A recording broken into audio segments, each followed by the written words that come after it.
Hi dear, good morning. Gusto mo ng buko? Ako rin gusto ko, kaya tara, kain tayo. Kaninang umaga nga, maaga pa lang, nagpunta na si Papay sa bukid para ipastol ang kalabaw niya at pag uwi niya, meron siyang dalang dalawang buko. At dahil busy na si Papay, ako na yung nag-intindi sa mga buko na to para makain ko na. Hindi ko na pala tinanggal ang background dito para ma-feel mo naman na nasa probinsya tayo.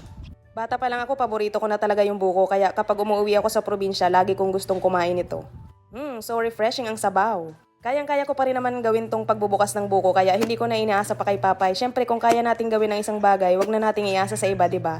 Excited na nga akong makakain ng buko dahil matagal-tagal na rin akong nagki-crave dito dahil wala nito sa Japan.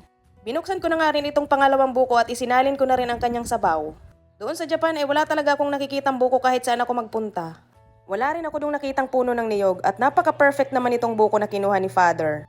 Gumawa na nga rin ako ng DIY na kutsara. Ganito talagang ginagamit na kutsara kapag kumakain ka ng buko sa probinsya. At ito na nga ang unang subo.